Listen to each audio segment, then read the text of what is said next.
मेरा गला थोड़ा बैठा हुआ है, पर प्रयास करूँगा लेक्चर देने के लिए। ये लो।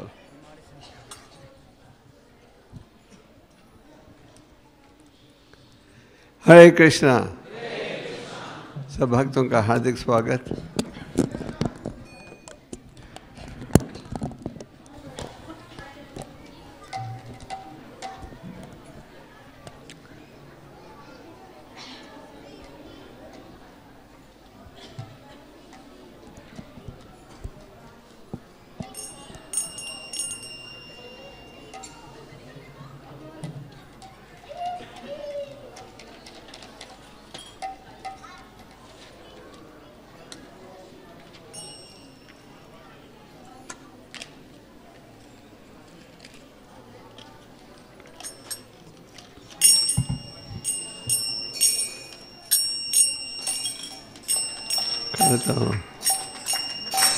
जय राधा माधव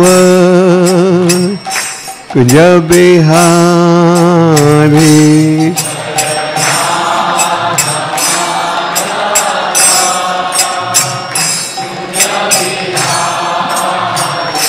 जय राधा माधव कुंज बिहारी,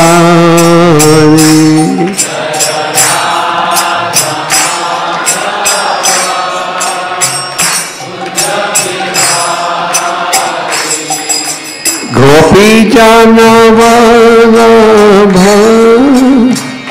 गिरिवरधारी,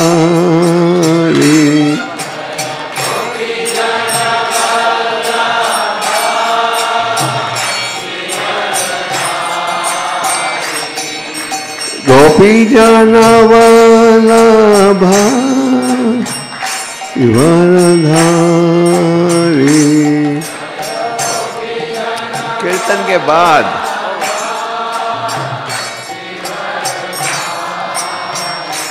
जय राधा माधव कुंज बिहारी,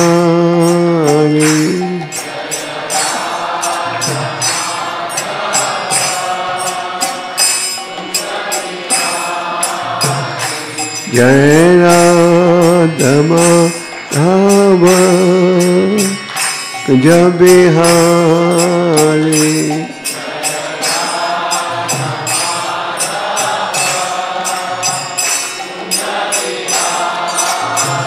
यशोदानंदन ब्रज जन रंजन,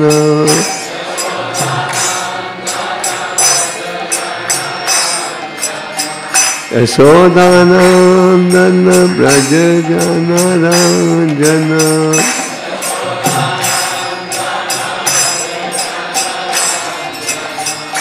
जमुना तीरा वनचारी,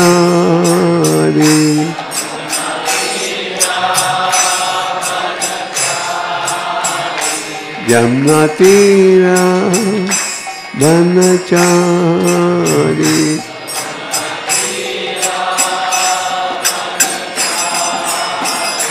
जय राधा माधव कुंज बिहारी,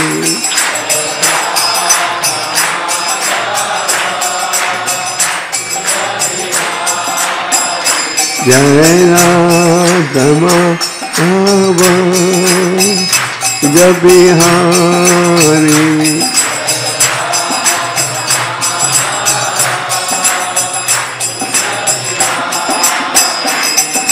गोपी जन वल्लभ गिरिवरधारी,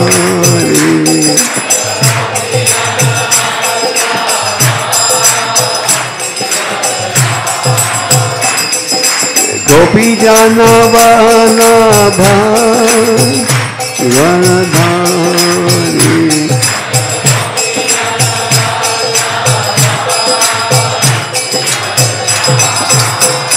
यशोदानंदन ब्रज जन Ranjan,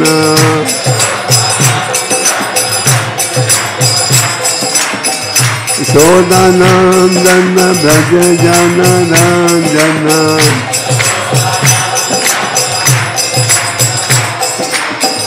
Jamnatira Nachari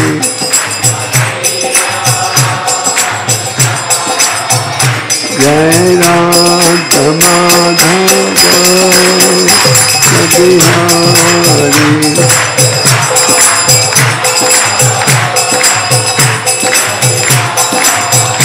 Jai Radha Madhava Bihari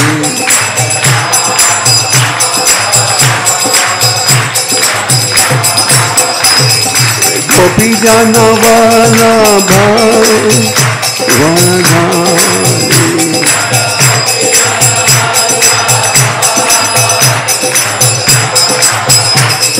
Gopi Jana Vallabha Vardhari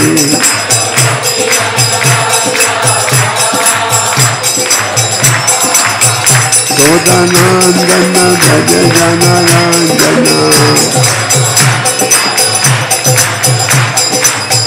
Jamnatiya Anachari Jamnatiya Anachari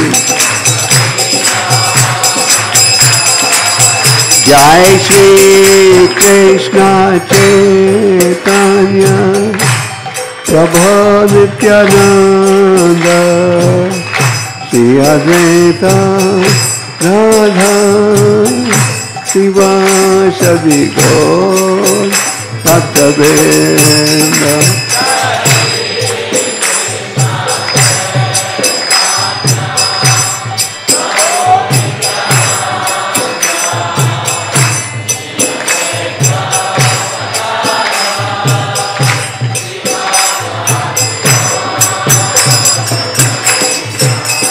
Jai Shri Krishna Chaitanya Prabhu Nityananda Shri Advaita Radha Sivasadi Gaur Bhaktavrinda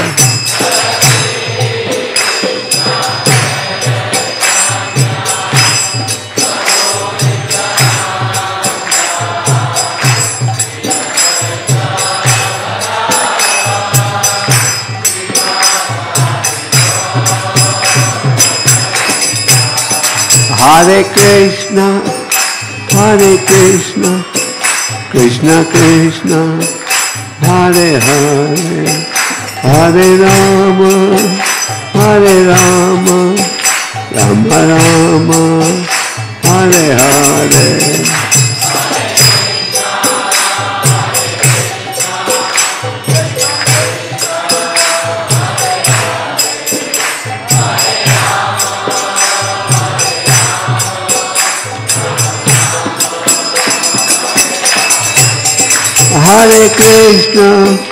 Hare Krishna, Krishna Krishna, Hare Hare, Hare Rama,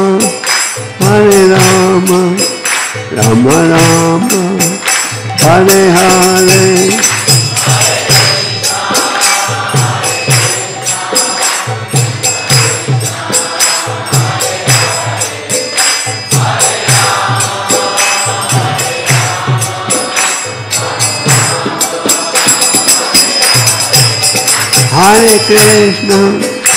Hare Krishna, Krishna Krishna, Hare Hare, Hare Rama, Rama Rama, Hare Hare.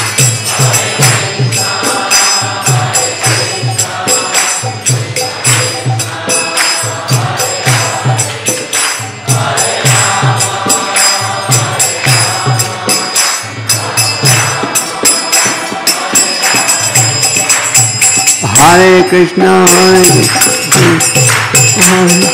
Hare Rama, Rama Hare Hare.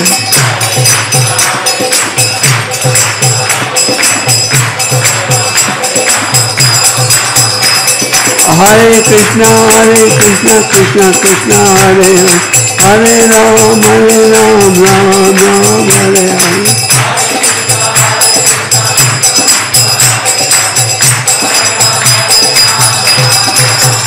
Jai Prabhupada Prabhupada Prabhupada Jai Prabhupada.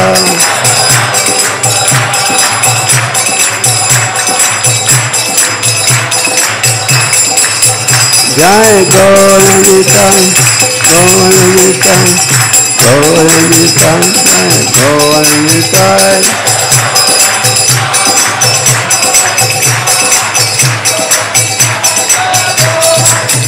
Jai Radha Parsadinara, Parvati Radha.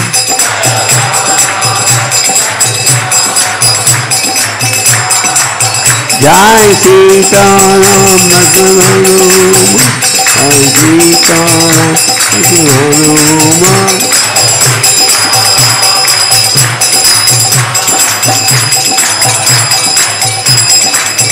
Haribo, Haribo, Haribo, Haribo.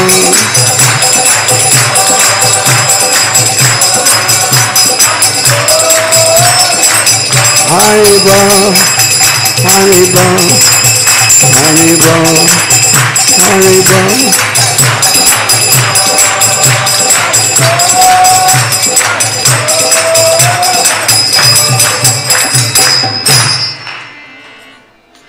Jai Om Vishnupad Paramahansa Parivajakacarya Satra Sri Rangeshwara Abhechandra Bhaktivedanta Swami Srila Prabhupada Maharaj ki, Shri Shri Gauranitai ki, Shri Shri Radha Pada Sadi Vanda Vishaya, Shri Shri Sitaram Lakshmana Hanuman ki. All glories to the Samudori, all glories to the Samudori, all glories to the Samudori, all glories to Shri Guru Shri Guru. Hare Krishna.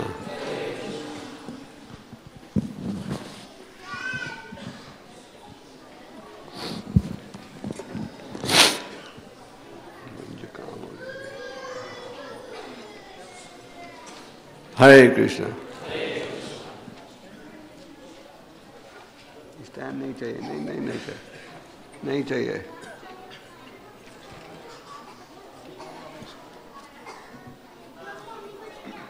जुकाम है. ओम नमो भगवते वासुदेवाय. ओम नमो भगवते वासुदेवाय. ओम नमो भगवते वासुदेवाय.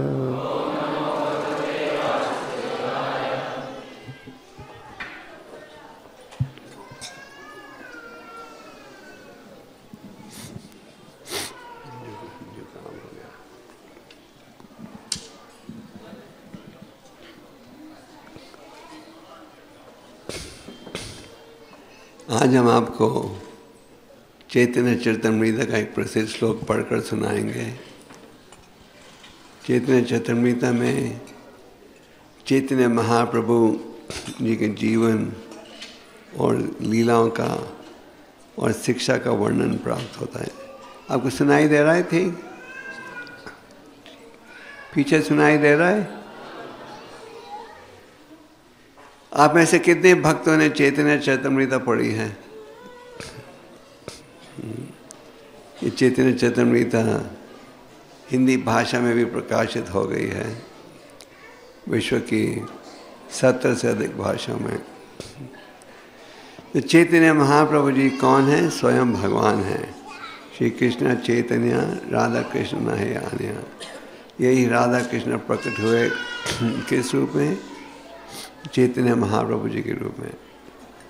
और चैतन्य महाप्रभु जी की शिक्षा और भगवान श्री कृष्ण की शिक्षा जो आप भगवद गीता में प्राप्त करते हो उसमें कोई अंतर नहीं. चैतन्य महाप्रभु स्वयं भगवान हैं पर प्रकट हुए थे भक्त के रूप में, हमें शिक्षा देने के लिए किस प्रकार भक्ति की विधि का पालन हो सकता है. तो चैतन्य महाप्रभु ने रूप और सनातन दो भाई थे जिनका जन्म हुआ था ब्राह्मण कुल में और जिनकी बचपन से ही बड़ी गहरी रुचि थी कृष्ण भक्ति में, पर किसी कारण उन्हें जबरदस्ती उस समय के जो नवाब थे जिनका नाम क्या था, हुसैन शाह, उनके राज्य का कार्य की देखभाल करनी पड़ी। बड़ा ऊंचा पद था समाज में उनका, लगभग प्रधानमंत्री जैसे। और आज से 500 साल पूर्व बंगाल का जो राज्य था भारत का सबसे धनी स्थान माना जाता था, एक रूप से आप कह सकते हैं विश्व का। और उस राजधानी का वो दोनों भाई शासन कर रहे थे, कार्य कर रहे थे, पर की रुचि दिन रात थी भक्ति के विषय में। और रूपा गोस्वामी की इच्छा थी कि वो कार्य छोड़कर आ जाएं, महाप्रभु के साथ यात्रा करें, उनसे शिक्षा लें। पर महाप्रभु ने उन्हें कहा नहीं, अभी थोड़ी देर और ठहरो। उन्होंने एक उदाहरण दिया,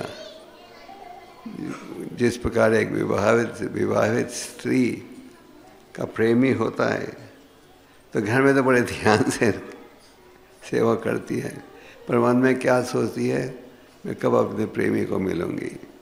तो ये उदाहरण दिया महाप्रभु ने ये बताने के लिए, बाहर से नौकरी करो पर अंदर से क्या, कृष्ण का स्मरण करो और यही सोचो कि आप भगवान की सेवा कैसे कर सकते हो। तो ये उपदेश हम सब के लिए है। और प्रभुपाद जी इस उदाहरण का उपयोग करते हैं भगवद गीता की भूमिका में कि भौतिक दृष्टि से आप सब जो यहाँ उपस्थित हो, नौकरी कर रहे हो, धंधा कर रहे हो, घर की देखभाल कर रहे हो, पर अंदर से आपका भाव क्या होना चाहिए, कृष्ण की सेवा, कृष्ण की सेवा, ये भाव होना चाहिए। और ये भाव रहेगा तो आप भक्ति में रहोगे। खैर थोड़े समय बाद रूपा गोस्वामी ने सरकारी नौकरी त्यागी और इसके बाद उनके भाई सनातन ने भी। तो इन दोनों भाइयों को महाप्रभु ने बड़ी गहरी शिक्षा दी और इस चैतन्य चरितामृत में भक्ति की विधियों का वर्णन प्राप्त होता है। भक्ति की अनेक विधियों का वर्णन किया चैतन्य महाप्रभु जी ने। आप इस विषय का ज्ञान भगवद गीता के चैतन्य चरितामृत के मध्य लीला के 22वें अध्याय में प्राप्त कर सकते हो। आप सबसे निवेदन है कि आप पढ़िए, इसमें बड़ा महत्वपूर्ण ज्ञान है। पर चैतन्य महाप्रभु ने अनेक विधियों का वर्णन किया, पर अंत में कहा इन सब में ये जो 5 हैं ये सबसे महत्वपूर्ण है। तो आज हम संक्षेप में इनका वर्णन करेंगे। ये श्लोक बोर्ड में लिखा हुआ है। साधु संगा नाम कीर्तन भागवत श्रवणा मथुरा वासा श्री मूर्तिदास सुधाया सेवना साधु संग नाम कीर्तन भागवत श्रवणा मथुरा वासा श्री मूर्तिदास सुधाया सेवना साधु संग नाम कीर्तन भागवत श्रवणा मथुरा वास श्री मूर्तिदास श्रद्धाया सेवना साधु संग नाम कीर्तन भागवत श्रवणा मथुरा वास श्री मूर्तिदास श्रद्धाया सेवना।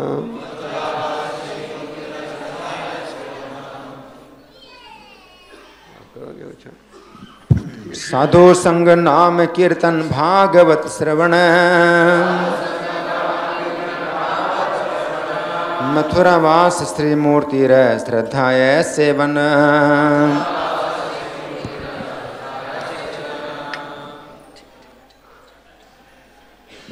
अनुवाद आप में से कोई उच्चारण करना चाहता है?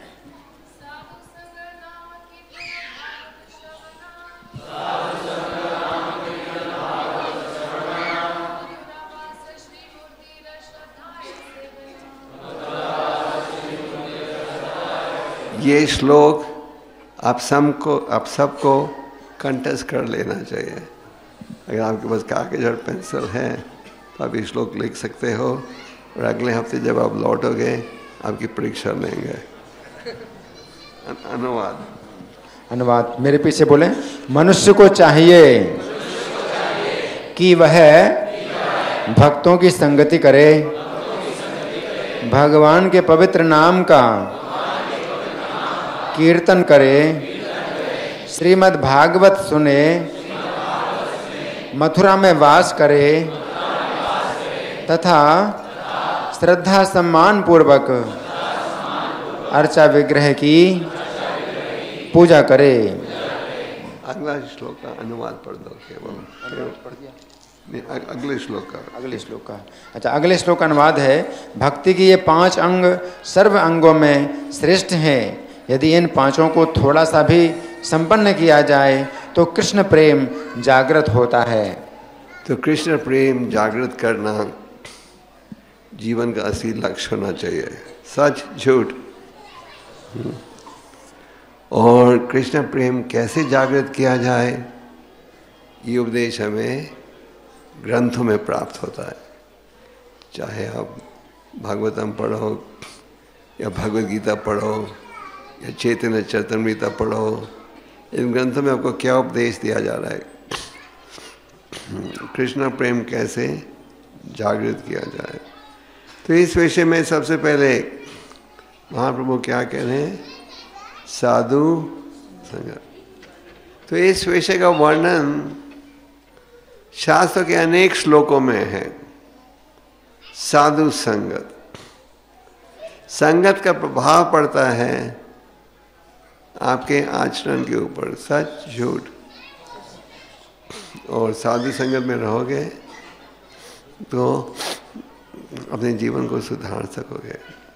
चाहे आप भागवतम पढ़ो, वहाँ भी ये लिखा है, भागवतम में आप पढ़ते हो भगवान कपिल देव का वार्तालाप उनकी माता देवहूति के साथ। देवहूति को पता था कि उनका बेटा भगवान के अवतार है, तो माता ने बेटे से पूछा था, क्या पूछा, ये बताओ किस प्रकार मैं भौतिक संघर्ष से छुटकारा प्राप्त कर सकती हूँ।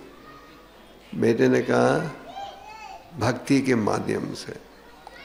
भक्ति एक माध्यम है जिसके द्वारा आप जन्म मृत्यु के बंधन से छुटकारा प्राप्त कर सकते हो। हरे बाबा बच्चों को कोई चुप नहीं। और आगे माँ ने पूछा, ये भक्ति कैसे प्राप्त होगी, और बेटे ने कहा, साधु संगत के द्वारा।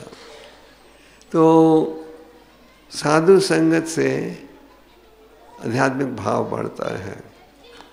और साथ में चैतन्य चरितमृत में ये भी कहा गया है, असंगत संगत असद संग है। जो भौतिकवादी हैं उनकी संगत से बचो, उतना ही रखो जितना कि आवश्यक है। श्रीमद् भागवतम के 5वें स्कंद में आपको जद भारत और महाराज रघुगना की कथा प्राप्त होती है। महाराज रघुगना धार्मिक भाव के राजा थे और एक समय वो जा रहे थे आध्यात्मिक संदेश सुनने के लिए। उनको तेजी से जाना था, तो उनके जो सेवक थे उन्होंने एक जद भारत नाम के व्यक्ति जो वहाँ खड़ा था उसे कहा, राजा की पलकी को उठाने में सहयोग दो।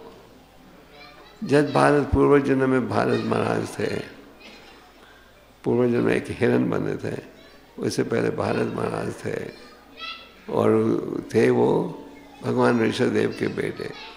भगवान ऋषभदेव भी भगवान के अवतार हैं, जिनके 100 पुत्र थे, जिनमें सबसे बड़े बेटे का नाम था भारद्वाज।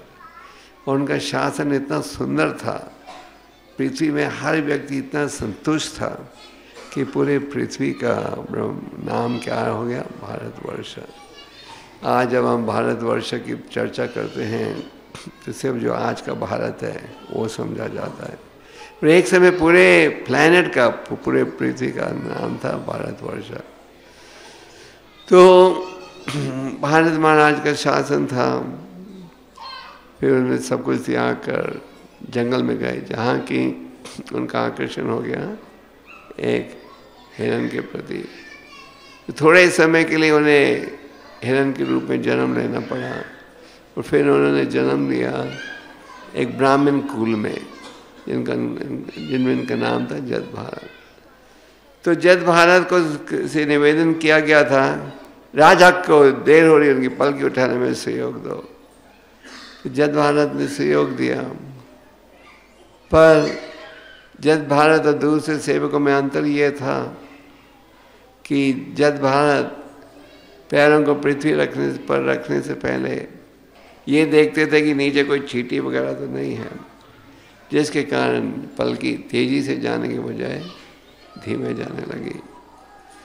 राजा को गुस्सा आया, राजा ने डांटा, सेवकों ने कहा हमारा दोष नहीं है, ये जो नया व्यक्ति हमने जोड़ा है उसके कारण पलकी आपकी धीमे जा रही है, क्योंकि जद भारत पैर को पृथ्वी पर रखने से पहले ये देखते थे आगे 3 फुट तक कोई चींटी वगैरह तो नहीं है, और दूसरे सेवक उनको कोई चिंता नहीं थी। तो राजा ने डांटा जद भारत को। शुरू में तो जद भारत ने सह लिया, ये बच्चा है, बच्चों को नहीं जो चिल्ड्रन इन द बैक। अच्छा, सो जद भारत ने पहले तो ये डांट सह ली। फिर जब जद भारत बोले तो महाराज ढोगना समझ पाए कि व्यक्ति गूंगा और बहरा नहीं है, ये तो आत्मज्ञानी व्यक्ति है। उन्होंने कहा मैं इन्हें तो अपराध कर लिया है। तो एकदम वो अपनी पलकी से नीचे उतरे, उन्होंने कहा कि मुझे इंद्र के थंडरबोल्ट का भय नहीं है, पर मुझे किसका भय है, वैष्णव अपराध। आध्यात्मिक जीवन में हमें वैष्णव अपराध से बचना चाहिए। इस विषय में चैतन्य महाप्रभु ने कहा कि भक्ति का जो सुंदर बगीचा है जो बनता है हरि नाम के उच्चारण से, वो बिगड़ सकता है वैष्णव अपराध के द्वारा। दूसरे शब्दों में, अगर एक सुंदर बगीचे में आप किसी पागल हाथी को आने दो तो पूरा बगीचा नष्ट हो जाएगा। तो वैष्णव अपराध से हमें बचना चाहिए। तो फिर महाराज रोगना जद भारत के शरणागत हुए, उनसे निवेदन किया कि हमें आध्यात्मिक ज्ञान दीजिए। जब हम किसी संत को मिलते हैं तो हमारा भाव होना चाहिए कि हम आध्यात्मिक ज्ञान प्राप्त करें। ये नहीं कि हम आशीर्वाद प्राप्त करें धन कमाने के लिए या सुंदर पत्नी प्राप्त करने के लिए। ये इच्छा होनी चाहिए कि हमें आध्यात्मिक उपदेश प्राप्त हो, जिसके सहयोग से आध्यात्मिक जागृति बढ़े। तो जद भारत ने बड़ा उपदेश दिया, और उपदेश दिए तो जद भारत ने साधु संगत पर भी बल दिया। जद भारत ने कहा साधुओं की संगत में जब रहते हो तो आपको आध्यात्मिक ज्ञान प्राप्त होता है, और इस आध्यात्मिक ज्ञान के सहयोग से अज्ञानता दूर होती है। तो साधु संगत प्राप्त करने का प्रयास करना चाहिए। प्रभुपाद जी ने ये रविवार के कार्यक्रम की स्थापना की। इसका उनका पहला केंद्र खुला था न्यूयॉर्क में, और प्रभुपाद जी ने रविवार के प्रोग्राम की स्थापना की, और विश्व के हर कोने में, हर मंदिर में ये रविवार का कार्यक्रम किया जाता है। और इसका उद्देश्य क्या है कि आप जैसे भक्त जो कि घर में रहते हो, नौकरी करते हो, पढ़ाई करते हो, सेवा करते हो, उन्हें मौका मिले मंदिर में आकर भक्तों की संगत का प्राप्त करने के लिए। तो हम सब का उद्देश्य ऐसे होना चाहिए कि हम साधु संगत में जितना हो सके उतने रहें। खास करके अगर आपको संगत मिले उनकी जो भक्ति में आपसे ज़्यादा योग्यता रखते हैं। सत्संग त्याग है वैष्णवाचार। तो शास्त्र में ये कहा गया है, और भक्तों की संगत उतना ही प्राप्त करो जितना कि आवश्यक हो, और उससे ज़्यादा नहीं है। क्योंकि समाज की स्थिति ऐसी है कि भक्तों की संगत में हमें रहना ही पड़ता है, पर उतना रहो जितना कि आवश्यक हो। अगर आपसे कहा जाए बिल्कुल भक्तों की संगत में नहीं रहना, आप कहोगे स्वामी जी हम नौकरी कहाँ करें, पढ़ाई कहाँ करें। तो वास्तविकता में देखा जाए रहना पड़ेगा, पर उतना रहो जितना आवश्यक है और उससे अधिक नहीं। और भक्तों की संगत में रहोगे तो आपको ये ज्ञान मिलेगा, ज्ञान जिसके सहयोग से जीवन को आप सफल बना सकते हो। आगे उन्होंने कहा भगवान के पवित्र नामों का उच्चारण। तो ये है शास्त्रों का निर्णय कि भगवत प्राप्ति के लिए हमें भगवान के पवित्र नामों का उच्चारण करना चाहिए। ये है शास्त्रों का निर्णय। ये निर्णय है, ये भाव बाइबल में भी प्रस्तुत किया गया है। बाइबल में भी कहा गया है Thou shall always chant the names of the Lord। तुम सदा भगवान के नामों का उच्चारण करोगे। तो चैतन्य महाप्रभु ने क्या कहा? उन्होंने कहा कि भगवान के पवित्र नामों का उच्चारण करो। जब परीक्षित महाराज ने शुकदेव गोस्वामी से नरकों के वर्णन सुना भागवतम के 5वें स्कंद में। भागवतम के 5वें स्कंद में हेलिश प्लैनेट्स, अलग प्रकार के नरकों का वर्णन है। उसमें ये बताया जाता है किस प्रकार का अपराध का क्या परिणाम होगा, बड़े स्पष्ट रूप से। तो परीक्षित महाराज एक रूप से घबरा गए ये सब सुनकर। और जो भगवान के भक्त हैं वो सदा प्रजा को सुखी देखना चाहते हैं, पर वो ये जानते हैं कि असली सुख चाहिए तो ये नहीं कि आपको मोटर मिल जाए या बैंक बैलेंस हो जाए। असली सुख केवल जब प्राप्त होगा अगर आप क्या भगवान के शरणगत हो जाओ। ये जो भौतिक सुख जिसके पीछे हम दौड़ते हैं वो असली सुख नहीं, असली आनंद है जब आप भगवान की सेवा में जुड़ते हो। तो परीक्षित महाराज ने पूछा कैसे लोगों का उद्धार हो सकता है, और इस विषय में फिर शुकदेव गोस्वामी ने कहा कि प्राचीन पुराणों में एक कथा हम पढ़ते हैं और उन्होंने आजिमिल की कथा का वर्णन किया। ये कथा आप श्रीमद् भागवतम के 6 स्कंद में प्राप्त करते हो। तो इस कथा में आप देखते हो कि आजिमिल का जन्म हुआ था एक ब्राह्मण खानदान में, जहाँ की बचपन से ही उन्हें भक्ति की विधियों का ज्ञान था, मंत्रों का उच्चारण करते थे, ठाकुर जी की पूजा करते थे, पत्नी थी, बच्चे थे, माता पिता थे, भाई बहन थे। और एक दिन आजिमिल जंगल में गए थे भगवान की पूजा के लिए फूल लाने के लिए। जबकि लौटते समय उन्होंने एक शराबी औरत को, वैश्य को देखा अपने प्रेमी के साथ, और ये घटना देखकर इसके प्रति बड़े आकर्षित हो गए। इसका स्मरण आरंभ कर दिया और थोड़े समय के बाद पहले उस वैश्य को नौकरानी के रूप में रखा और बाद में पत्नी के रूप में, जिनके द्वारा उनके 10 बेटे हुए, बच्चे थे, जिनमें सबसे छोटे बेटे का नाम क्या था? तो प्राचीन समय में रिवाज था कि बच्चों को भगवान के नाम दिए जाते थे, और ये रिवाज क्रिश्चियनों में भी है, मुसलमानों में भी है। तो नारायण के प्रति पिता का बड़ा गहरा आकर्षण था, और इतना गहरा आकर्षण कि एक पल के लिए भी अगर बेटा नजरों से दूर होता था तो घबरा जाते थे। दिन में कई बार नारायण शब्द का उच्चारण कर रहे थे, नारायण आओ बैठो, नारायण खाओ, नारायण सियो। और इस वैश्य को संतुष्ट रखने के लिए हर प्रकार का गलत काम करना पड़ा। थोड़ी वो जो संपत्ति थी आजमिल की, वो समाप्त हो गई जल्दी, और फिर उन्हें अनेक प्रकार के गलत कार्य में जुड़ना पड़ा पत्नी को संतुष्ट करने के लिए, जिसके कारण उनका पाप का बोझा तेजी से बढ़ रहा था। पर और यमराज जी ने देखा कि पाप इतना बढ़ गया है, तो उन्होंने यमदूतों को भेजा 3। क्यों?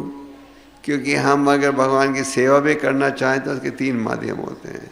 क्या है? ध्येय, मन, वाणी। और इन 3 साधनों से आप भगवान की सेवा कर सकते हो, और इन 3 साधनों से भगवान को भूल भी सकते हो।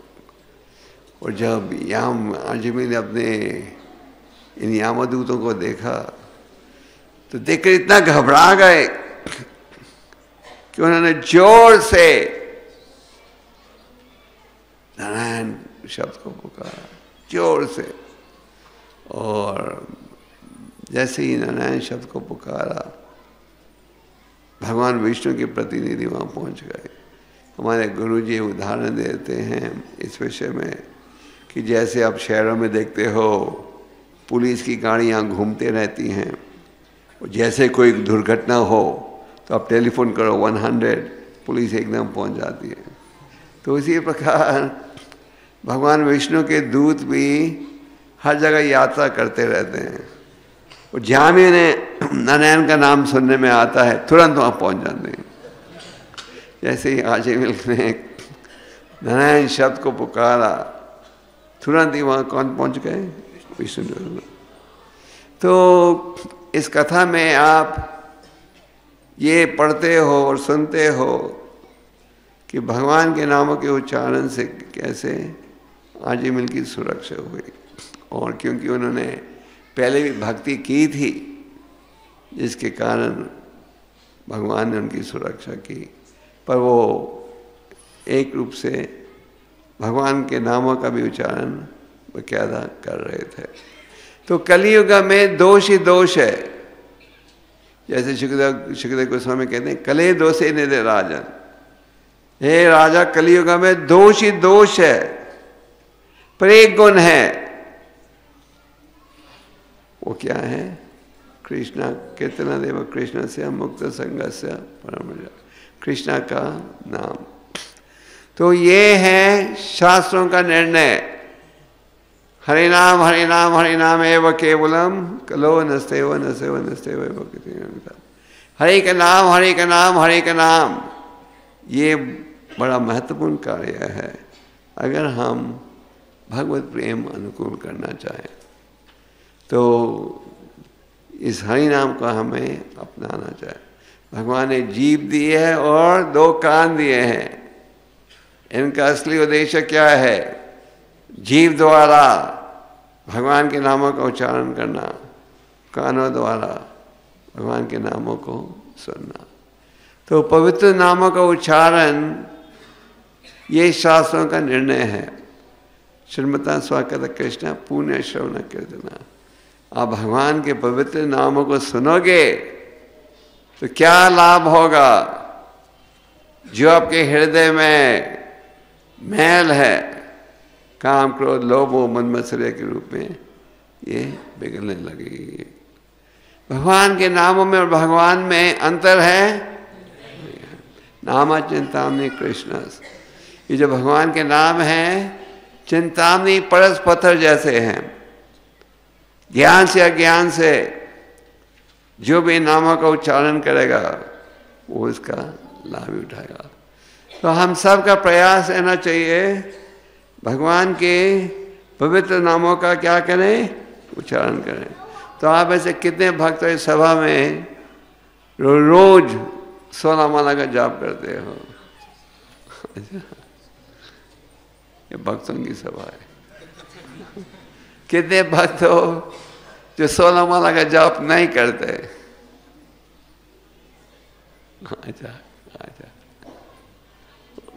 कितने भक्त हो जो कि 1-2-3 माला करते हो पर 16 से कम? और कितने हो जो कि बिल्कुल जाप नहीं करते? तो ये श्लोक सुनकर आप सबको ये निर्णय कर लेना चाहिए क्या, कि हमें जप करना चाहिए। ये है असली धन। और आप प्रयास करोगे तो भगवान आपको शक्ति देंगे उन्हें समझने के लिए। कुछ दिन पहले ही कार्तिक का महीना समाप्त हुआ है और जैसे आप जानते हो सब महीना में कार्तिक का महीना सबसे पवित्र माना जाता है।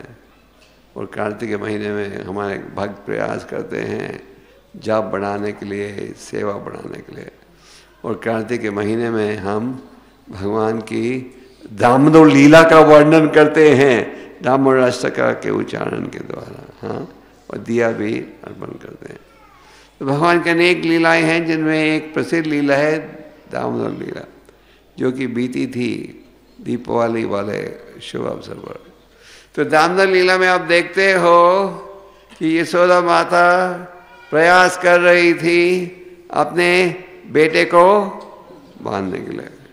और पहले तो उन्होंने एक रस्सी से प्रयास किया। ये रस्सी थी जो उन्होंने रखी थी घर में गायों को बांधने के लिए। नंद महाराज के पास 9 लाख गायें थी। कितनी? 9 लाख। आज के वातावरण में आप इसकी कल्पना भी नहीं कर सकते। और ये 9 लाख गायें में 9 गायें बड़ी प्रसिद्ध थी जिनसे सुगंधित दूध आता था, अलग अलग फ्लेवर का। अभी तक अगर अपने दूध में कुछ फ्लेवर डालोगे तो ही वो बनेगा। पर ये 9 गायों से जो दूध निकलता था बिल्कुल सुगंधित दूध, अलग अलग सुगंध का। पहले यशोदा माता ने एक रस्सी से प्रयास किया बेटे को बांटने के लिए, सफल नहीं हुई। फिर उनके घर में जितनी रस्सियां थी उन सब को जोड़ लिया, फिर भी सफल नहीं हुई। फिर जो पड़ोस की गोपियां थी, जब उन्होंने देखा कि यशोदा माँ बेटे को बांधने की का प्रयास कर रही है, दौड़कर वो भी अपने घरों से रस्सी ले आई। तो अगर इन सब रस्सियों को जोड़ा जाए और मापा जाए तो आप देखोगे इन रस्सियों की लंबाई कई किलोमीटर लंबी हो गई थी। और जब वो प्रयास कर रही थी बांधने को, नहीं बांध पाई। और ये नहीं कि भगवान ने अपने आप को फुलाते गए जैसे या मोटे होते गए और इसलिए वो बांध नहीं पाए।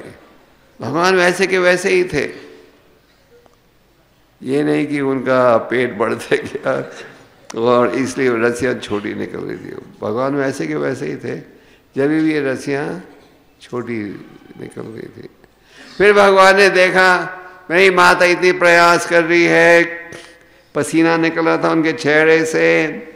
दूसरी गोपियाँ हंस रही थी, कह रही थी क्या देखो कितनी यशोदा माता इतनी निकम्मी है, छोटे बेटे को बांध नहीं सकती।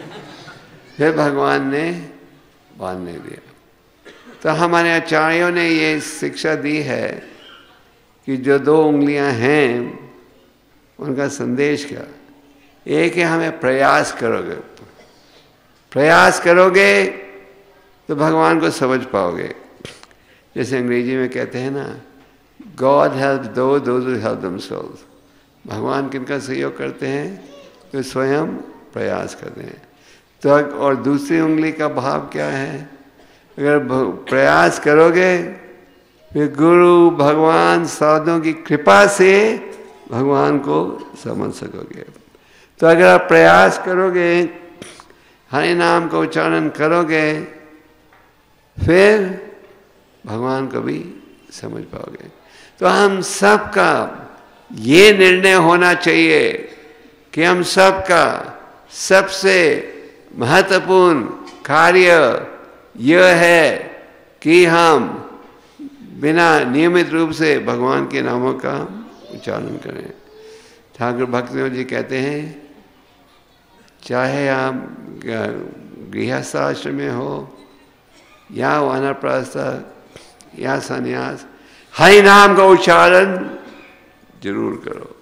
ये नहीं हम गृहस्थ आश्रम में हैं, हमें छूट मिली हुई है, नहीं, ये सब कई बार हम भारत में सुनते हैं, लोग कहते हैं हम तो गृहस्थ आश्रम में, हमें छूट मिली हुई है। भगवान जो आदेश दे रहे हैं पूरे मानव समाज के लिए है। तो हमें हरि नाम का उच्चारण करना चाहिए। आगे ठाकुर भक्तिविनोद जी कहते हैं, सुख में या दुख में, दोनों ही परिस्थितियों में क्या करो, हरि नाम का उच्चारण करो।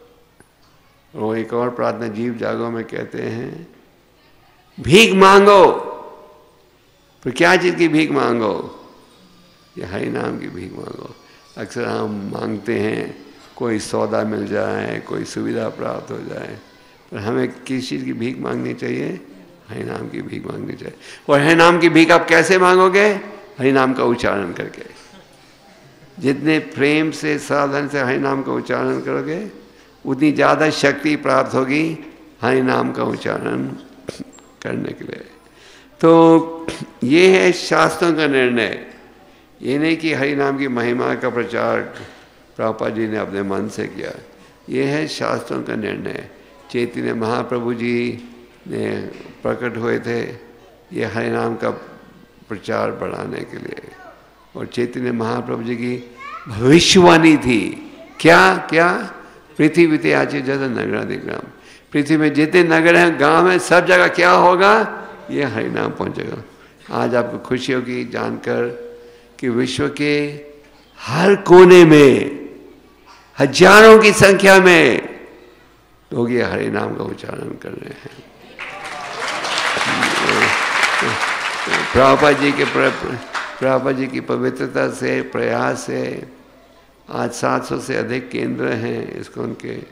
इसके अलावा अनेक प्रचार केंद्र हैं और विश्व के हर कोने में लोग हरि नाम को अपना रहे हैं। अभी थोड़े दिन पहले ये उत्सव था वृंदावन में, सारे विश्व से भक्त आए थे, चाइना से, हर देश से। तो ये हरि नाम जो है पूरे मानव समाज के लिए है, ये नहीं कि केवल हिंदुओं के लिए या भारतीयों के लिए। ये हरि नाम है पूरे मानव समाज के लिए। और हरि नाम के उच्चारण से भगवान से प्रार्थना कर रहे हो क्या, हमें सेवा दीजिए, सेवा दीजिए, सेवा दीजिए। तो चैतन्य महाप्रभु ने अनेक अंगों का वर्णन किया, विधियों का, पर इन सब का वर्णन करने के पश्चात उन्होंने इन 5 अंगों को स्थापित किया कि ये सबसे महत्वपूर्ण है। वैसे तिलक लगाना भी महत्वपूर्ण है, चरण मित्र लेना भी महत्वपूर्ण है, भगवान के सामने प्रणाम करना भी महत्वपूर्ण है, भी एक अंग है। पर इन सब में सबसे महत्वपूर्ण है ये 5 अंग जिनका हम वर्णन कर रहे हैं। तो साधु संगत और दूसरा क्या था, हरि नाम का उच्चारण। आगे उन्होंने क्या कहा, भागवत का अध्ययन। श्रीमद् भागवतम इसमें सबसे उत्तम ज्ञान है। नारद मुनि व्यासदेव ने सारे वैदिक शास्त्रों का वर्णन किया था, उनके सार को प्रस्तुत किया था वेदांत सूत्र में। पर जब भी उनके मन में बेचैनी थी कि कुछ कमी रह गई है मेरे कार्य में, जैसे सोच रहे थे, सरस्वती नदी के तट पर वहां पहुंच गए। कौन, नारद मुनि जी, जिन्होंने कहा कि तुमने केवल शुद्ध भक्ति के ऊपर बल नहीं दिया। फिर उन्होंने हमें ये श्रीमद् भागवत का उपदेश दिया। तो श्रीमद् भागवत को पढ़िए, साथ में गीता को भी पढ़िए और गीता भागवतम को ध्यान से सुनिए। भागवतम में है क्या? शुद्ध भक्ति का ज्ञान। वह अनेक भक्तों की लीलाएं हैं और भगवान की लीलाओं का वर्णन है, भक्तों की कथा है। और निर्णय क्या है? सब पुंसाम परो धर्मो यतो भक्ति अधो शुद्ध, शुद्ध धर्म का वर्णन है। तो ये श्रीमद् भागवतम को पढ़िए।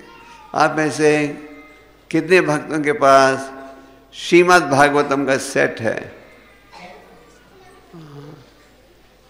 अच्छा, तो श्रीमद् भागवतम जैसे आप जानते हो उसमें 12 स्कंद हैं, 18 श्लोक हैं और भक्तिवेदांत बुक ट्रस्ट ने पूरे भागवतम को प्रकाशित किया हुआ है। और आज आपको खुशी होगी जानकर यही श्रीमद् भागवतम का अनुवाद 70 से अधिक अंतर्राष्ट्रीय भाषा में हो गया है। आज पहली बार इतिहास में आप श्रीमद् भागवतम पढ़ सकते हो चाइनीज भाषा में। आज पहली बार इतिहास में बड़ी गीता लाओ। आज पहली बार इतिहास में आप श्रीमद् भागवतम पढ़ सकते हो जर्मन भाषा में। विश्व की हर प्रसिद्ध भाषा में सारे 12 स्कंद प्रकाशित हो गए हैं और ये श्रीमद् भागवतम हिंदी भाषा में भी प्रकाशित हो गई है। तो आप सबसे निवेदन है, क्योंकि जब मैंने पहले पूछा मैंने कितने भक्त 16 माला करते हो, लगभग सब ने हाथ उठाया था। तो आप सब भागवतम को भी पढ़िए, आप सब भागवतम के सेट को भी अपने घर में रखिए और एक श्लोक भी रोज पढ़ोगे तो इसका बड़ा गहरा प्रभाव पड़ेगा। अब तैयार हो पढ़ने को रोज? आप ऐसे कितने भक्त हैं जो भगवत गीता को रोज पढ़ते हो और कितने भक्त जो कि श्रीमद् भागवतम रोज पढ़ते हो? अगर आप सब पढ़ो रोज तो इसका बड़ा अच्छा प्रभाव पड़ेगा। इसलिए भागवतम में कहा गया है नास्ता प्रेश्वर भद्रेश्वर नित्य भागवत सेवया भागवती तुम श्लोके भक्ति भागवती नस्तके। अगर हम ध्यान से भागवतम सुनेंगे तो हृदय में जो मैल है ये दूर हो जाएगी। तो चैतन्य महाप्रभु जी का तीसरा आदेश क्या था? भागवतम पढ़ो। चौथा क्या था? मथुरा में वास करो। आप सब मथुरा जाओगे दिल्ली छोड़कर? और आप सब दिल्ली छोड़कर मथुरा चले गए तो दिल्ली में प्रचार कौन करेगा? दिल्ली में भगवान की सेवा कौन करेगा? तो जहाँ हो वहीं रहो, पर अपने घर को, घर का वातावरण ऐसे रखो कि वृंदावन बन जाए। प्रभुपाद जी एक समय मूर्ति स्थापना कर रहे थे और प्रभुपाद जी ने कहा कि जहाँ भी भगवान का गुणगान हो रहा है वो स्थान क्या बन जाता है? वृंदावन धाम। तो इसका असली संदेश ये है कि जहाँ भी हो वहाँ रहो, पर घर में आध्यात्मिक वातावरण रखो। घर में एक मंदिर बना लो, सब मंदिर बनाओ, घर में मंगल आरती करो।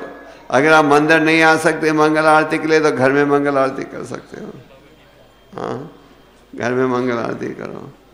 तो जहाँ भी हो वहाँ रहो, पर जो घर का वातावरण है वो क्या? कृष्ण भक्ति का रखो।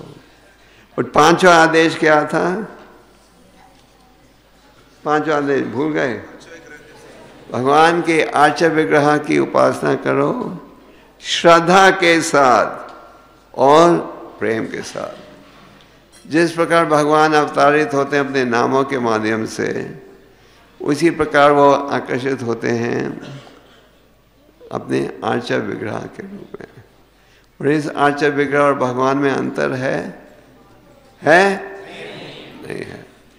कम बुद्धि के व्यक्ति कहते हैं ये मूर्ख वैष्णवा पत्थर की मूर्ति की पूजा कर रहे हैं, ये तो पत्थर की मूर्ति है। पर वो ये भूल जाते हैं कि भगवान के लिए कोई कार्य असंभव नहीं। भगवान अपने आप को हरि नाम के रूप में प्रकट करते हैं।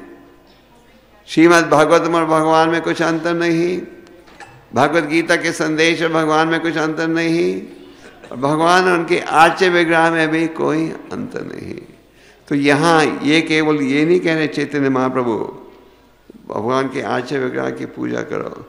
चैतन्य महाप्रभु कह रहे हैं श्रद्धा और आदर के साथ, पूरे आदर के साथ, पूरे श्रद्धा से, ये नहीं कि ये मूर्ति है, भगवान स्वयं इस आर्च विग्रह में प्रकट होते हैं। एक कथा पढ़ते हो चैतन्य चरितामृत में माधवेंद्र पुरी की, बहुत ही ऊंची कोटि के भक्त थे जिन्हें भगवान ने सपने में आदेश दिया था कि मेरी मूर्ति दबी हुई है इस स्थान में, मुझे वहाँ गर्मी लग रही है, वहाँ से खोज निकालो और स्थापना करो। तो माधवेंद्र पुरी ने स्थापना की, कई सालों में उनकी पूजा की। फिर भगवान ने सपने में कहा, आदेश दिया उसे, मुझे अभी भी गर्मी लग रही है, मेरे चंदन लेके आओ। तो चंदन लेने वो गए कहाँ, उड़ीसा, और वहाँ पहुँचे एक शहर में जिसका नाम है रमुना। वहाँ एक बड़ा प्राचीन मंदिर है राधा गोपीनाथ का, और कहा जाता है ये जो आर्च विग्रह हैं वहाँ उनको भगवान ने स्वयं बनाया था जब वो रामचंद्र जी के रूप में प्रकट हुए थे। तो इस मंदिर में जो खीर बनाई जाती है भगवान के लिए बड़ी मीठी है, उसका नाम है अमृत केली। कहते हैं ये खीर स्वर्ग में बनकर आई है, इतना अच्छा टेस्ट। तो माधवेंद्र पुरी की इच्छा थी कि अगर मुझे ये खीर चखने के लिए मिल जाए तो मैं लौटकर अपने गोपाल के लिए भी इसी प्रकार की खीर बनाऊंगा। पर ये भावना प्रकट हुई जब भगवान को भोग लग रहा था।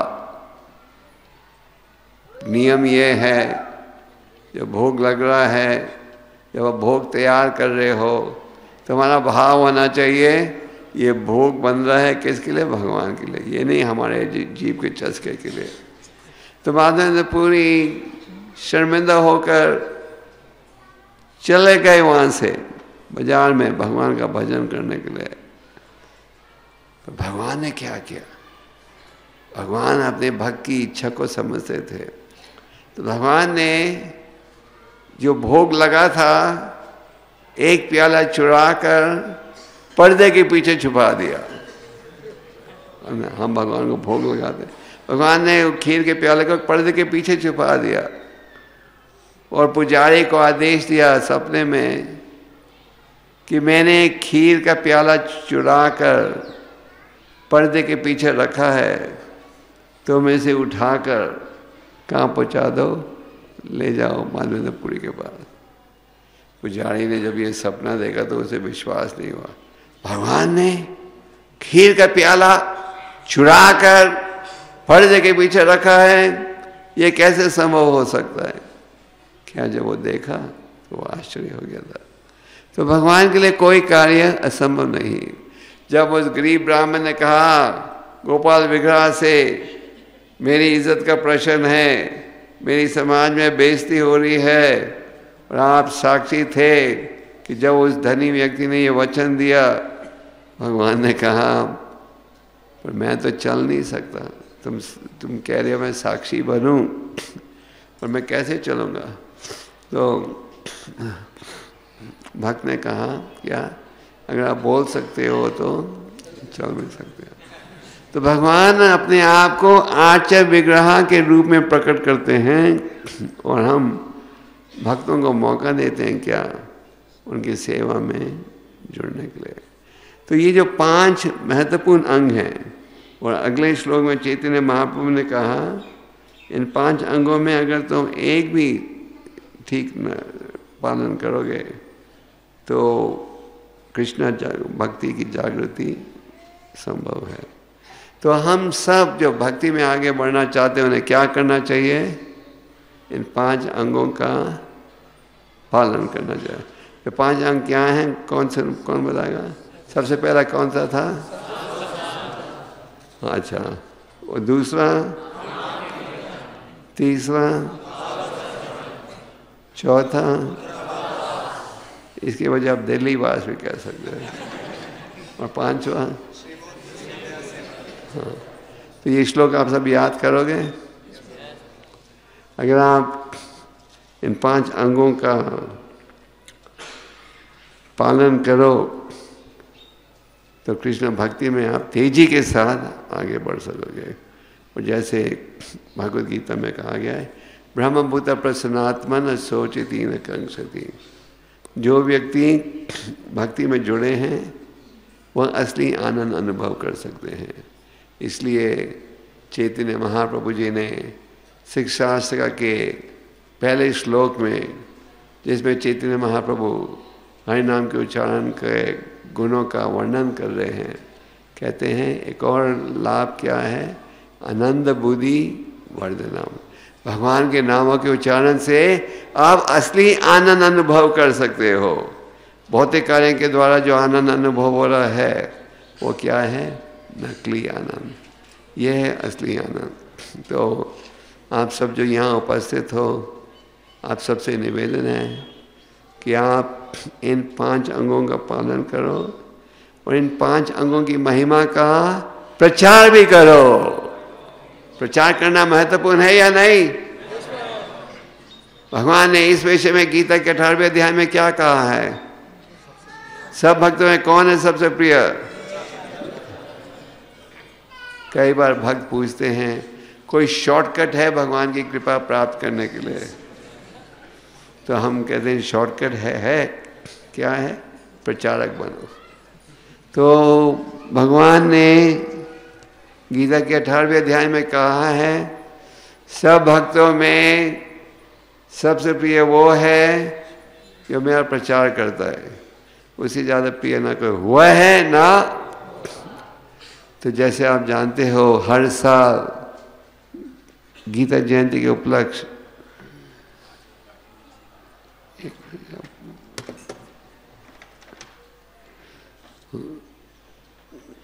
गीता की जयंती के उपलक्ष्य हमारे भक्त प्रयास करते हैं क्या? अधिक से अधिक मात्रा में इन ग्रंथों को बांटने के लिए। क्यों? अगर आज आप, क्योंकि इन ग्रंथों में है दिव्य ज्ञान। अगर आज आप देख रहे हो हजारों भक्त हैं, जैसे आप जानते हो इस समय दिल्ली में 10 मंदिर हैं। जैसे आज का रविवार का कार्यक्रम यहाँ हो रहा है, वैसे ही कार्यक्रम नोएडा के मंदिर में हो रहा है, द्वारका में हो रहा है, पंजाबी बाग में शनिवार को हो रहा है, बहादुरगढ़ में हो रहा है, गाज़ियाबाद में हो रहा है। गाज़ियाबाद में आज बड़ा उत्सव हो रहा है। तो हर जगह तो आप देख रहे हो कि आज हजारों भक्त हैं, और एक समय था जब कोई नहीं था। तो भक्तों की संख्या सारे विश्व में कैसे बढ़ रही है? इन ग्रंथों के माध्यम से। आज के श्लोक में सबसे ज़्यादा महत्व था साधु संगत के ऊपर। तो ये साधु संगत हमें 2 माध्यम से प्राप्त होती है। एक है भक्त साधु, दूसरा है ग्रंथ साधु। तो जब आप इन ग्रंथों को बांटते हो तो इन ग्रंथों के माध्यम से लोगों को प्रचार हो रहा है। इन ग्रंथों में है क्या? भगवान की वाणी और साथ में प्रभुपाद शुद्ध भक्तों का तात्पर्य। तो हर साल हम प्रयास करते हैं गीता जयंती के उपलक्ष्य अधिक से अधिक मात्रा में इन ग्रंथों को बांटने के लिए। चैतन्य महाप्रभु ने हम सबको क्या आदेश दिया है? जारे देखो, जिसे भी तो मिलो उसे क्या कहो? कृष्णा का उपदेश दो। तो आप सबसे छोटा सा निवेदन है कि आप सब कृष्णा के उपदेश के आगे बढ़ाने के लिए आप सब इस सेवा में साथ दीजिए। पिछले साल आप में से किन किन भक्तों ने सहयोग दिया था मैराथन में? अच्छा, तो ऐसे लगता है अंदाजे से 50-60% लोगों ने पिछले साल साथ दिया था। तो जिन्होंने पिछले साल जो जुड़े थे इस सेवा में, ये साल भी जुड़ेंगे सब? पर मैंने ये भी देखा था कि कईयों ने हाथ नहीं उठाया। कम से कम आप लोग ब्राह्मण तो हो, ईमानदार। जिन्होंने सेवा की थी उन्होंने हाथ उठाया, और जिन्होंने सेवा नहीं की थी उन्होंने हाथ नहीं उठाया। तो जिन्होंने हाथ नहीं उठाया उनके लिए निवेदन है, आप इस साल इस सेवा में जुड़ने को तैयार हो? अगर आप समाज को सुखी देखना चाहते हो तो एक ही है माध्यम, क्या है? लोगों को आध्यात्मिक ज्ञान दो। हमारे परम गुरु जी भक्ति सिद्धांत जी कहते थे, अगर इस संसार में किसी चीज़ की कमी है तो इस दिव्य ज्ञान की कमी है। और अंतर्राष्ट्रीय कृष्ण भावनामृत संघ के द्वारा ये दिव्य ज्ञान का उपदेश दिया जा रहा है। क्यों? क्योंकि ये है भगवान की इच्छा। भगवान ने कहा, सब भक्तों में सबसे प्रिय है जो प्रचार करता है। भगवान की इच्छा है कि यह प्रचार फैले।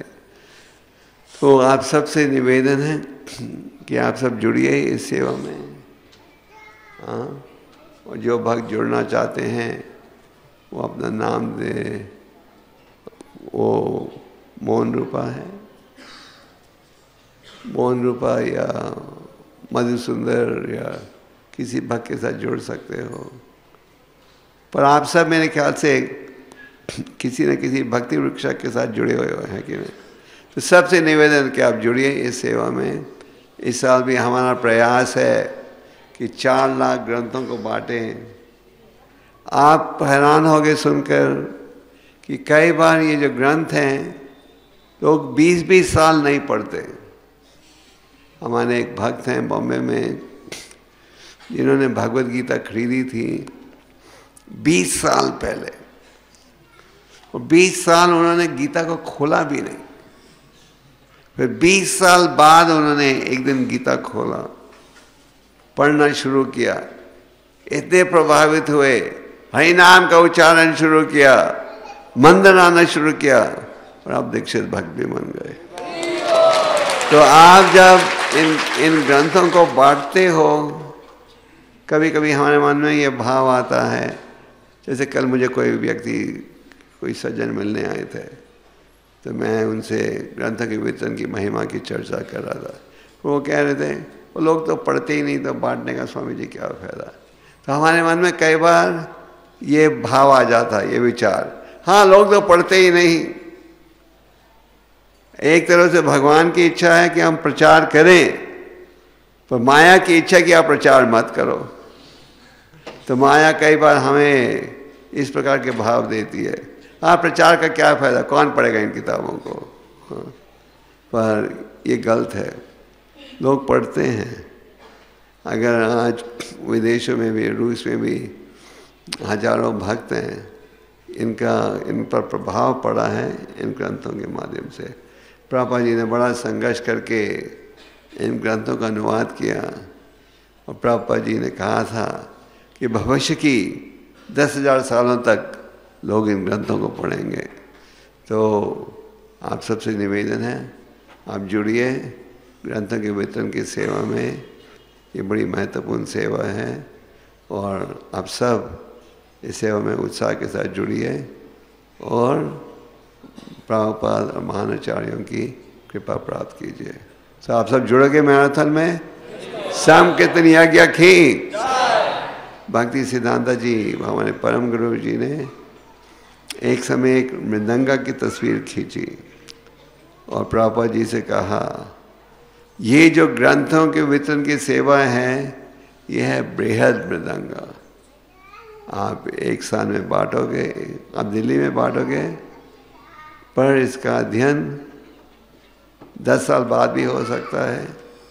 और आप दिल्ली में बांट रहे हो तो कोई इसे पढ़ सकता है लंदन में भी। तो इसकी आवाज़ बहुत दूर तक पहुंचती है। तो आप सब जुड़िए इस सेवा में। हरे कृष्णा।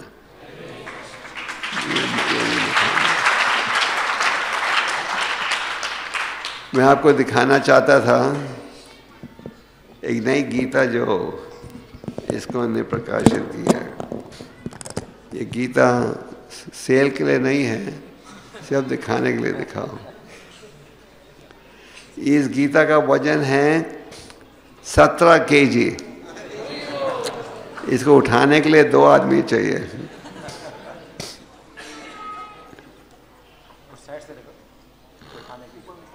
ये सिर्फ आपको दिखाने के लिए, बेचने के लिए नहीं। हाँ, अगर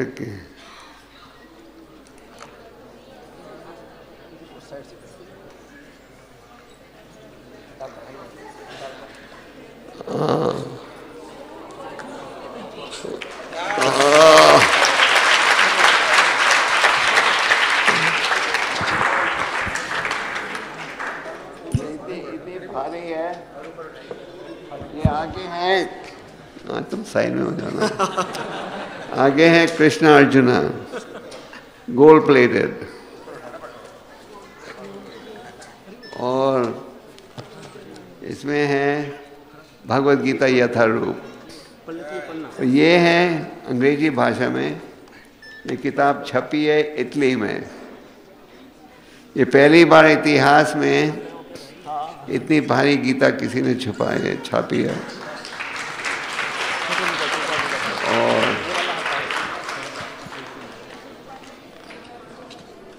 ये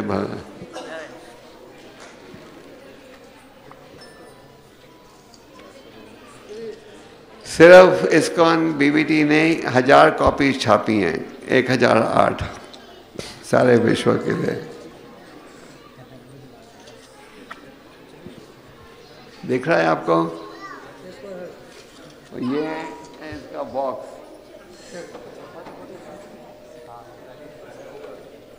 आप लोग आगे आकर देख सकते हो, पर हाथ नहीं लगाना, सिर्फ देखने के लिए, छूने के लिए नहीं। हरे कृष्णा।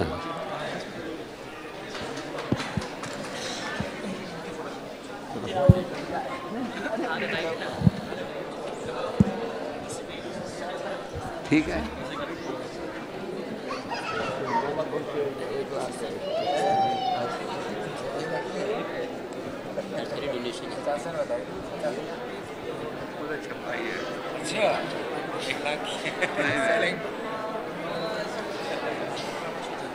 फोटो दिखाओ लोगों।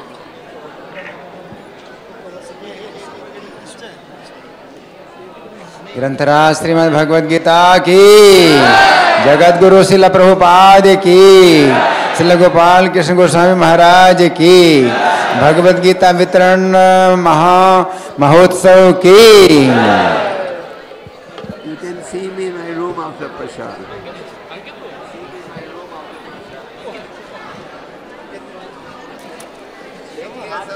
Yes, Maharaj. Anybody wants a copy?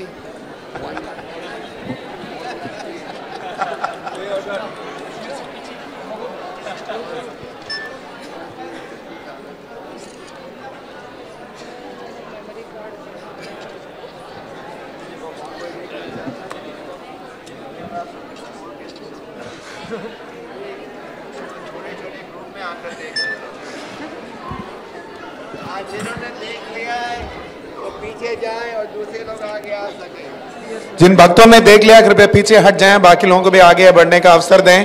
Please पीछे चले जाइए, वैष्णव शिष्टाचार के हिसाब से बाकी लोगों को भी आने दीजिए।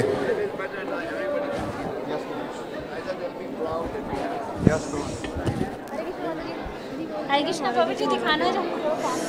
हरे Krishna To the other side.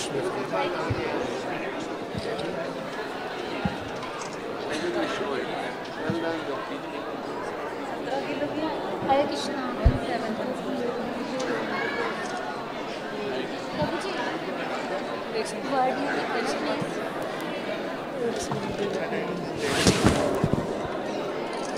Word Hare Krishna प्रभु जी वर्ड पेज पर पेज अक्षर अक्षर अक्षर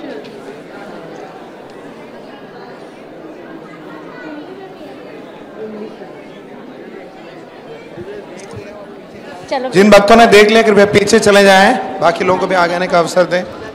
या इसमें श्रील प्रभुपाद का भी चित्र है और अन्य कई इस्कॉन के आर्टिस्ट द्वारा खींची गई बहुत सुंदर चित्र हैं, वो भी देख सकते हैं आप। अलग अलग जगह प्लेट्स बने हैं पेंटिंग्स के, रामायण से, भागवतम से, और आप देख सकते हैं फॉन्ट साइज कितना बड़ा है। आप सब देख सकते हो, आधे घंटे के लिए बस सब देख कर फिर पीछे टोटल आधे घंटे तक सभी देख पाएंगे, इसलिए बाकी लोगों को भी आगे आने का अवसर दें। और आप देख सकते हैं कि हर पेज पे शंख चक्र गदा पद्म के सिंबल्स भी हैं।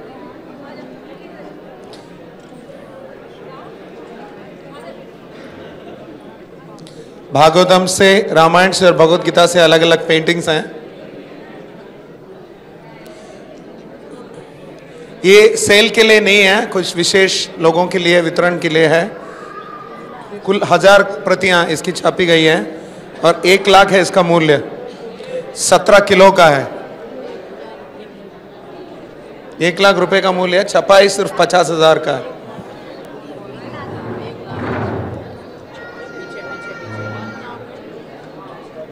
श्रील प्रभुपाद का photo,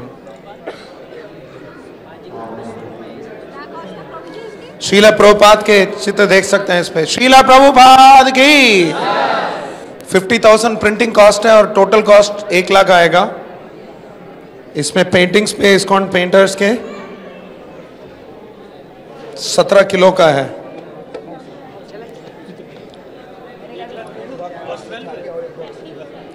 total price, this is not for sale. छापने का सिर्फ 50,000 हुआ, ओनली प्रिंटिंग कॉस्ट 50,000।